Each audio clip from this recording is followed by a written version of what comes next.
திருச்சிற்றம்பலம். அனைவருக்கும் வணக்கம். இன்றைய தெய்வத்தமிழ் இலக்கியம் நிகழ்ச்சியில் திருநாவுக்கரசு சுவாமிகள் அப்பரடிகளால் பாடிய தேவார பாடலிலிருந்து ஒரு பதிகத்தை அடியேன் உங்களுக்கெல்லாம் தெரிஞ்ச ஒரு திரைப்பட மெட்டில் பாடுறேன். அந்த பாட்டு உங்களுக்கு அந்த தெரிஞ்ச, ஆனால் அந்த பாட்டோடைய மூலம் இதுதான். இந்த தேவார பாட்டிலேருந்து தான் அந்த பாட்டை கவியரசர் கண்ணதாசன் எழுதி திரைப்படத்துக்கு பயன்படுத்தியிருக்கார். நான் இப்போ பாடலுக்குள்ளே போகிறேன். ஆட்டு வித்தாலார் ஒருவர் ஆடாதாரே, அடக்கு வித்தாலார் ஒருவர் அடங்காதாரே. ஆட்டு வித்தாலார் ஒருவர் ஆடாதாரே, அடக்கு வித்தாலார் ஒருவர் அடங்காதாரே. ஓட்டு வித்தாலார் ஒருவர் ஓடாதாரே, உருகு வித்தாலார் ஒருவர் உருகாதாரே. ஆட்டு வித்தாலார் ஒருவர் ஆடாதாரே, அடங்கு வித்தாலார் ஒருவர் அடங்காதாரே. பாட்டு வித்தாலார் ஒருவர் பாடாதாரே, பணி வித்தாலார் ஒருவர் பணியாதாரே. பாட்டு வித்தாலார் ஒருவர் பாடாதாரே,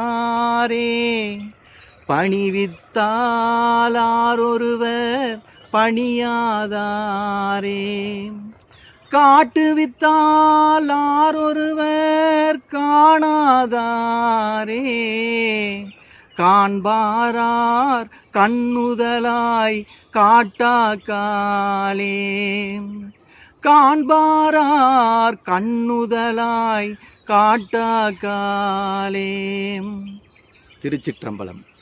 இந்த பாடலில் ஆட்டு வித்தால் ஆரொருவர் ஆடாதாரே, அதாவது இந்த உலகத்து உயிர்களை எல்லாம் இறைவன் மாயை என்னும் ஆசை என்னும் கயிற்றினால் ஆட்டு விற்கிறார். அதனால் ஆட்டு விட்டார் ஆரொருவர் ஆடாதாரே, அடக்கு வித்தால் ஆரொருவர் அடங்காதாரே. இறைவன் நினைத்தார் அந்த விடி முடியும் பொழுது அந்த உயிர் அடங்கி விடுகிறது. அதனால் அடக்கு வித்தால் ஆரொருவர் அடங்காதாரே, ஓட்டு வித்தால் ஆரொருவர் ஓடாதாரே. நம்மளை இந்த பூலோகத்தில் விற்று வேறு எந்த லோகத்திற்கு ஓட்டு வித்தாலும் ஓடாதவர் யாரு? உருகு வித்தால் யார் ஒருவர் உருகாதாரே.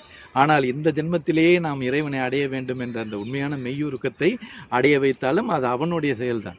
உருகு வித்தால் யார் ஒருவர் உருகாதாரே, பாட்டு வித்தால் யார் ஒருவர் பாடாதாரே, பணி வித்தால் யார் ஒருவர் பணியாதாரே. இறைவன் பாட்டு வித்தால் தான் நாம் பாட முடியும், அவன் அருளாலே அவன் தாள் வணங்க முடியும். பணிவித்தால் யார் ஒருவர் பணியாதாரே.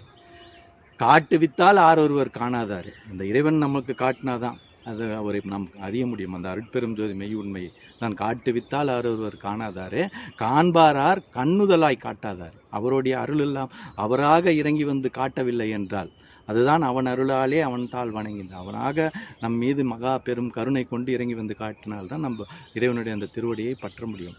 அதுதான் காண்பாரார் கண்ணுதலாய் காலே என்று அப்பரடிகளார் இந்த பாட்டிலே மிக அற்புதமாக அந்த இறைநிலையை கூறியுள்ளார். இதுதான் பிற்காலத்தில் திரைப்படங்களில் வேறு மாதிரியாக கவியரசர் கண்ணதாசன் எழுதி பயன்படுத்தியுள்ளார். அதுவும் நல்ல ஒரு பாடல்தான். நன்றி, வணக்கம். திருச்சிற்றம்பலம்.